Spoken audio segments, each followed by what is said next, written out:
Tuan-puan, rasa simpan emas ini untuk orang kaya je kah? Sebenarnya banyak untung kalau kita mula simpan emas dari sekarang.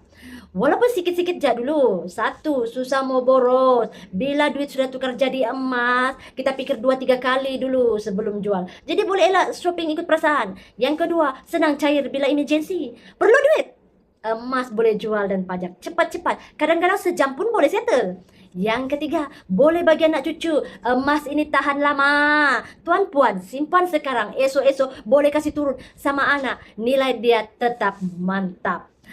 Yang keempat, tidak perlu modal besar. 100 pun sudah boleh. Mula beli emas 999.9. Tak payah tunggu kaya baru simpan. Yang kelima, simpan emas beli aset lain. Simpan emas boleh jadi jalan pergi beli rumah atau tanah nanti. Tinggal cairkan saja bila cukup banyak.